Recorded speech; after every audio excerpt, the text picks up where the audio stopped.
আমি বুঝতে পারছি না আগুন আবার শান্তর সাথে এক হলো কি করে। এই দুই শুয়োরের বাচ্চার জন্য আজ আমার 20 কোটি টাকার অস্ত্র হাতছাড়া হলো, জলখুন হলো। তুহিন শুয়োরের বাচ্চা কি করে কি করে? এমন তো হতে পারে আমরা যে তুহিনের বাবার খুনি এ কথাটা জেনেই আমাদের কাছে এসেছে। কথাটা বাসি পচা খাবারের মতো ফেলে দেবার না, চিন্তা করে দেখার মতো কথা। শান্ত পালিয়ে যাওয়া, আজ আবার অস্ত্র লুট করে নেওয়া। তুহিনের কোনো পাত্তা নেই, সবকিছু কেমন জানি 2 নম্বরই মনে হচ্ছে। যদি তাই হয় তাহলে তুহিনকে মেরে ফেলতে হবে।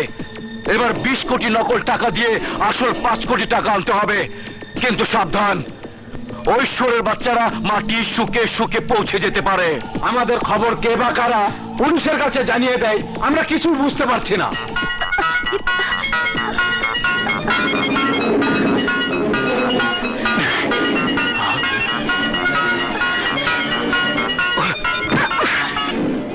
তুহিন, তাহলে তুই শালির বেটি আমার সমস্ত কিছু চিটিং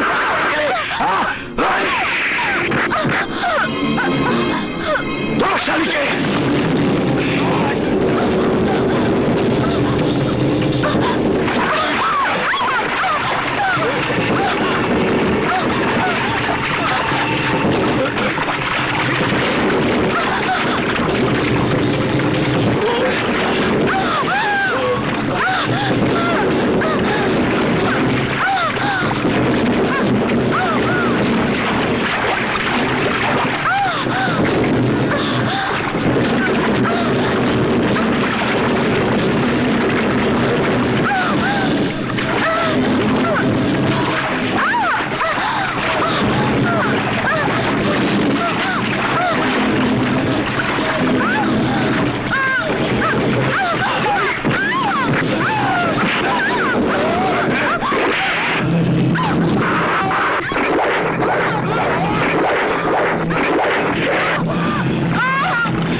আমাকে চিনতে পেরেছিস?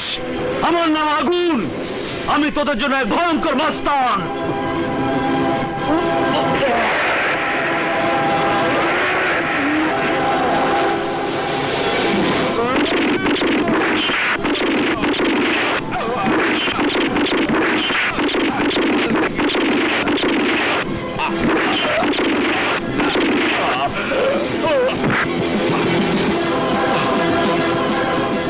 বাবা, তোমার খুনিদের একজনকে তোমার কাছে পাঠিয়ে দিলাম।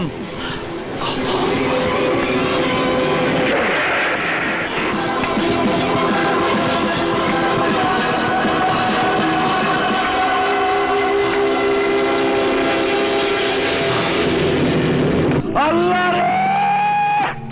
একটি লাশ কবর না দিতে আরেকটি লাশ। ওই দুশোরে বাচ্চারা দেখছি আমাকে পথের ভিখারি সাজিয়ে হাতে ভিক্ষের থালা ধরিয়ে দেবে। তুহিন হারামখোর কি আমারটা খেতে এসেছে? ও কোথায়? ডাক ওকে, ডাক। এত জোরে চিৎকার করছো কেন সুলতান খান? তোমার পতন সবেমাত্র শুরু। এক এক করে তোমরা সবাই মরবে, কারণ শান্ত সেদিন বলেছিল তোমাকে 20 বছর ধরে খুঁজছে। শোনো, শান্ত আর আগুনকে আমি খবর দিয়েছি। এই এই হারামখোর বলে কি? এখন তো দেখছি তোদের কথাই ঠিক। আমার বাবার খুনি তুই, আরে এই কথাটা জেনেই আমি তোর সাথে হাত মিলিয়েছি। তুই কি মনে করেছিলি আমি বেঈমান, অকৃতজ্ঞ সন্তান? মোটেই না। তুই যখন দারোয়ান চাচাকে বাবার খুনের কথা বলে আমাকে ছিনিয়ে নেবার অহংকার করেছিলি, তখন আমি আড়াল থেকে সব শুনেছি। আর তখনই মনে মনে ঠিক করেছিলাম, সন্তান হিসাবে প্রতিশোধ নেবার এটাই আমার উত্তম সুযোগ। আরে হারামির বাচ্চা কয় কি রে, কয় কি? আমার এদিকে সত্যি সত্যি টুপি পড়াইছে। তুই দুঃখ করবি না বোন, আমি ওরে খাইয়া ফালামু। তুমি কি করে ভাবলে তুহিন একা? তুহিনের সাথে আমিও আছি, মরতে হলে একসাথে মরবো। প্রেমের কথা কয়, আমার বোন প্রেমের কথা কয়, সব তোর জন্য।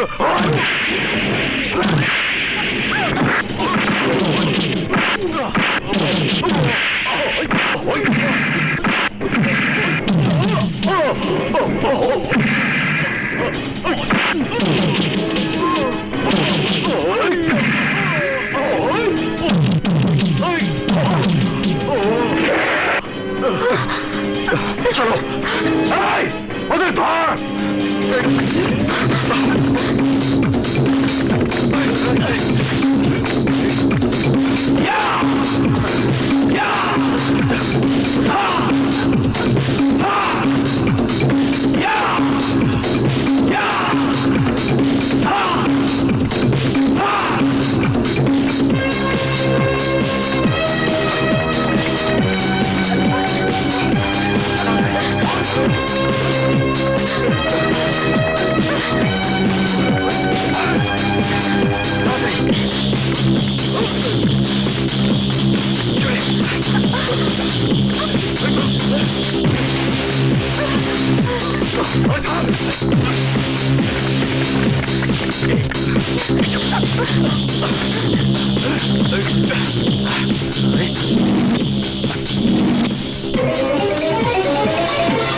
চলো, কোথায়?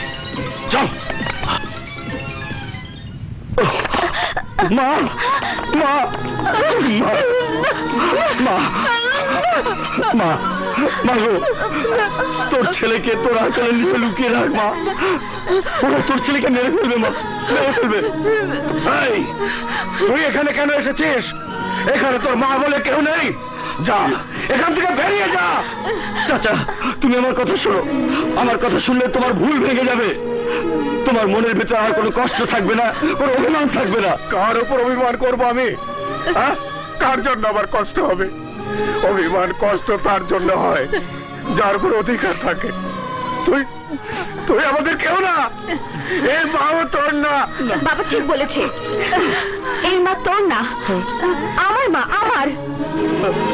যা, বেরিয়ে যা। যেখানে সুখের ঠিকানা খুঁজতে গিয়েছিলি সেখানে যা। যা, বেরিয়ে যা। চাচা, আমার কথা শুনুন চাচা। বেরিয়ে যা, বেরিয়ে যা। এই, মরণ যদি ডাক দেয় তাহলে কেউ বাঁচাতে পারে না। শত চেষ্টা করেও মরণের সামনে হোঁচট খেয়ে পড়ে। এই হারামজাদা আমাদের সাথে প্রতারণা করে অনেক বড় ক্ষতি করেছে। আমাদের সাথে এতটুকু বেইমানি করেনি। তুহিন যা করেছে, আমার ভাইয়ের সাথে অভিনয় করেছে।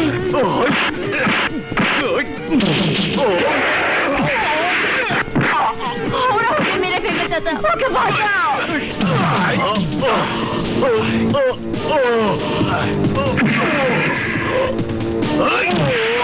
ওকে বাঁচাও চাচা, ও কোনো অন্যায় করেনি।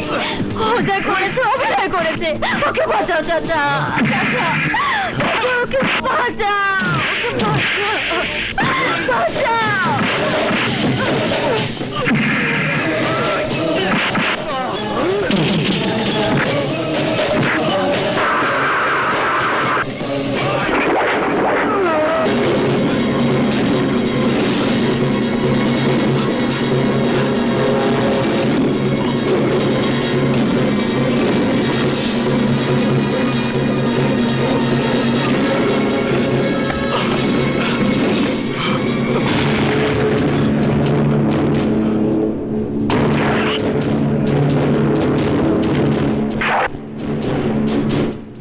তুই আমাকে চিনবি না, কিন্তু আমি তোকে চিনেছি। তুইও আমার বাবা এসপি শফিক হাসানের খুনিদের একজন। আজ তোর মৃত্যু হবে। হ্যাঁ, আজ তোর মৃত্যু হবে এখানে। আমাকে মাফ করে দাও, আমাকে মাফ করে দাও। 20 বছর যে আগুন বুকে নিয়ে ঘুরছি, ওই আগুন বুকে নিয়ে বাবার খুনিকে ক্ষমা করা যায় না, বাবার খুনিকে ক্ষমা করা যায় না।